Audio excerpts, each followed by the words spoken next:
Hi all, this is Anjali and welcome to my channel. So yes, आज हम करेंगे day 37 program that is swap adjacent elements जो मैंने आपको पिछली बार होमवर्क में दिया था कि आपके पास एक लिस्ट है और उस लिस्ट के अंदर कुछ एलिमेंट्स हैं and you have to swap those elements in such a way कि फर्स्ट एलिमेंट सेकेंड वाले से स्वैप हो जाए, फिर आपका थर्ड वाला फोर्थ वाले से स्वैप हो जाए, फिफ्थ वाला सिक्स्थ वाले से स्वैप हो जाए। जैसे कि आप यहाँ पे देख सकते हो जो मैंने यहाँ पर आपको लिस्ट शो करी है। सो आई हैव 20, 30, 10, 16, 34, 45, जिसमें से आपका 30 जो है वो 20 की जगह पे आ गया है, 20 जो है वो 30 की जगह पे आ गया है, सेम वे 10 और 16 स्वैप हो गए हैं और 34 और 45 स्वैप हो गए हैं।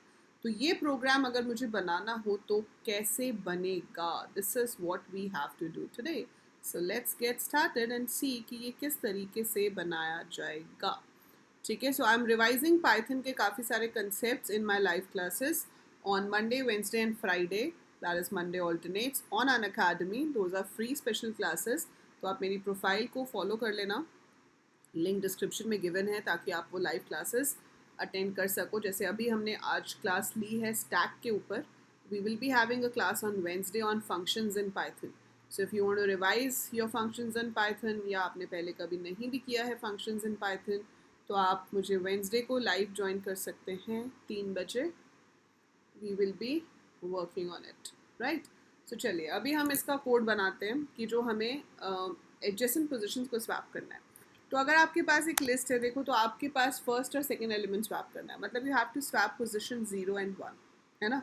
उसके बाद आपको पोजीशन स्वैप करनी है 2 एंड 3, फिर आपको स्वैप करनी है 4 एंड 5। मतलब अगर मैं आई पर हूँ तो मुझे i+1 वाली पोजीशन के साथ उसको इंटरचेंज करना है। दैट्स सिंपल, है ना। यही लॉजिक निकालना होता है आपको कि पोजीशंस के बीच में क्या लिंक है। सो आपने यहाँ पे उससे पूछा enter the list of values. So enter the list of values हमने पूछ लिया। eval helps you to input a list, इसलिए मैंने eval लगाया है। अब आती है बात ये कि आपको बिफोर स्वैप दिखाना है हमारे पास क्या लिस्ट थी, राइट, एंड आफ्टर स्वैप दिखाना है। तो मैंने लूप लगाया फॉर आई इन रेंज, पहले एलिमेंट से शुरू करूँगी बिल्कुल मैं, तो मैंने यहाँ 0 ले लिया। फॉर आई इन रेंज 0, 0 से कहाँ तक जाएंगे हम, 0 से जाएंगे लेंथ ऑफ द लिस्ट तक। तो लेंथ ऑफ ए दे दिया, कॉमा दे दिया 2।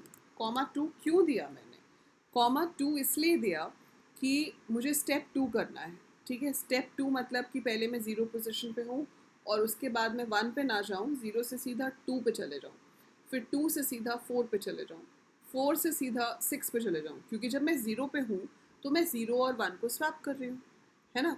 फिर मुझे 1 पे तो जाना ही नहीं ना, फिर तो मेरे को 2 पे जाना है, फिर 2 और 3 को स्वैप करना है, फिर मुझे 4 पे जाना है, 4 और 5 को स्वैप करना है। तो मुझे 2-2 के गैप से आगे बढ़ना है, इसलिए मैंने स्टेप में लिख दिया 2।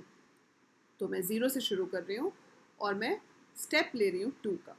अब देखो, ये तो मुझे पता है कि आई एक वैलिड पोजीशन है, तभी हम लूप के अंदर हैं। अगर वो लेंथ ऑफ ए से एक्सीड कर गया होता तो हम लूप से बाहर होते, लूप रुक चुका होता।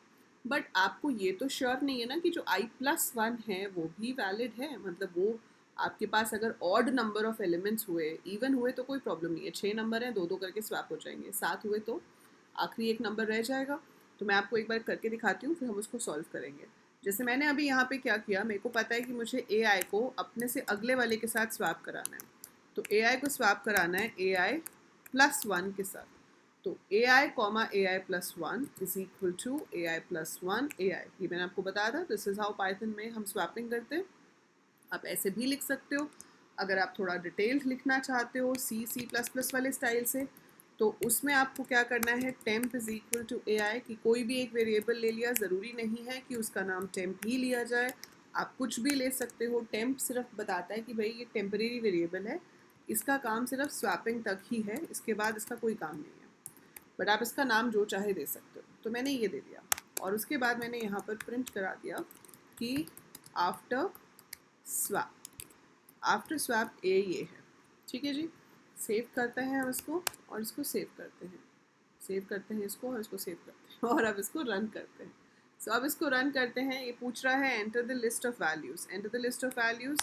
मैंने लगाई स्क्वायर ब्रैकेट 12, 90, 89, 67, 23, 45। सो I've given 6 values। तो आप देख पा रहे हैं कि बिफोर स्वैप था 12, 90, 89, 67, 23, 45। आफ्टर स्वैप हो गया है 12, 90 की जगह 90, 12, 89, 67 की जगह 67, 89, 23, 45 की जगह 45, 23। परफेक्ट। लेकिन इसमें प्रॉब्लम आ सकती है, इसमें प्रॉब्लम कब आ सकती है, जब मैं ऑड नंबर ऑफ वैल्यूज़ दे दूँ। तो अगर मैं यहाँ पर एग्जैक्टली 5 वैल्यूज़ दे देती हूँ, I am going to get an error. Error क्या आया? List index out of range. क्यों आया? क्योंकि देखो ज़ीरो, जब पे आप ज़ीरो पे थे तो 0 और 1 मतलब 10 और 20 स्वैप हो गए। फिर आप 2 पे आए तो 2 और 3 मतलब 30 और 40 स्वैप हो गए। फिर आप 4 पे आए, अब वो 4 को स्वैप करने की कोशिश करेगा 5 से, जो कि है ही नहीं। 5 पोजीशन तो है ही नहीं हमारे पास। तो जब 5 पोजीशन है ही नहीं तो स्वैप किसके साथ होगा? एरर आ जाएगा। सो यहाँ पर as a programmer it's your responsibility that you make sure कि जो कंडीशंस, जो स्टेटमेंट्स हम लिख रहे हैं वो वैलिड होनी चाहिए। तो हम यहाँ पर पहले चेक कर लेंगे कि भाई जो a+1 पोजीशन बनती है वो आपकी लेंथ के लिमिट में होनी चाहिए। अगर तो वो लिमिट में है तो ही स्वैपिंग की जाए, अदरवाइज वो स्वैपिंग ना की जाए। तो अगर i+1 लेंथ ऑफ a से कम है, मतलब यस वो पोजीशन एग्जिस्ट करती है, तो स्वैपिंग करेंगे, नहीं तो नहीं करेंगे। अब ऐसा करने से क्या होगा? 10 और 20 स्वैप हो जाएगा, 30 और 40 स्वैप हो जाएगा, लेकिन 50 के टाइम पे इफ़ वाली कंडीशन फॉल्स है, चलेगी नहीं, लूप वहीं पर ही रुक जाएगा, पर एरर नहीं आएगा। And this is how you will get your answer. तो आपके पास 10-20 से 20-10 हो गया, 30-40 से 40-30 हो गया, और 50 जहाँ पे था वो वहीं पे ही रहा, उसमें कोई भी चेंज नहीं हुआ। सो एज अ प्रोग्रामर आपको सारे डिफरेंट डिफरेंट तरह के इनपुट देके देखने चाहिए, and you have to make sure कि किसी भी सिचुएशन में कोई एरर ना आता हो। तो हमने डिफरेंट इनपुट डाल के देखा और हमें पता चला कि और नंबर ऑफ एलिमेंट्स अगर होंगे तो प्रॉब्लम होगी, and then we have done the solution for that. So we have change the code ताकि वो उस सिचुएशन में भी सही से काम करे। So that is it, that is how you can swap the adjacent elements. तो ये स्वैपिंग वाले प्रोग्राम बहुत इंपॉर्टेंट होते हैं, चाहे लैंग्वेज कोई सी भी हो, इसलिए आपको इनको बहुत ही डिटेल में करना है। And along with this what you have to do is, जो आप सोचोगे, जो ऑब्वियसली कल मैं आपको बता दूंगी, पर आज आप सोचोगे, that is swap first half of the list with second half of the list. मतलब अभी तो आपने एडजेसेंट को कराया, पर अगर मैं 6 एलिमेंट्स एंटर करती हूँ, जैसे मैंने ये 6 डाले, तो मेरे पास आंसर में 67, 23, 45 पहले आना चाहिए, 12, 90, 89 बाद में आना चाहिए। मतलब जो सेकेंड हाफ है वो फर्स्ट हाफ बन जाए, जो फर्स्ट हाफ है वो सेकेंड हाफ बन जाए। अगर ऑड नंबर ऑफ एलिमेंट्स हुए जैसे इसमें है, तो 30 यहीं बीच का बीच में रहेगा, 40, 50 इधर आ जाए और 10, 20 इधर आ जाए। सो central number should not change. ठीक है, तो ये आपको ट्राई करना है। इसका प्रोग्राम मैं आपको ऑब्वियसली कल प्रोवाइड करूँगी। एंड अनअकैडमी पे अभी बहुत ही अच्छा ऑफर चल रहा है, जिसमें आपको फ्लैट 20% डिस्काउंट मिल सकता है अगर आप कोई भी अनअकैडमी सब्सक्रिप्शन लेते हैं। You will get all these benefits like PYQs, live test, comprehensive notes, then you have doubt clearing sessions where you can talk to the educator, आप बात कर सकते हैं, इतनी interactive classes होती हैं। For one fee you get all subjects from top educators of the country, and 20% discount आप इस पर पा सकते हैं अगर आप यहाँ पे रेफरल कोड में मेरा नाम, दैट इज़ अंजलि लूथरा, बिना किसी स्पेस के, या AL कोडर्स यूज़ करते हैं, तो आपको फ्लैट 20% डिस्काउंट मिलेगा। And yes, you will enjoy a very nice journey of interactive study on an academy platform. So that is it for this video. I'll see you tomorrow with the program to swap first half of the list with second half of the list. Bye for now. Take care.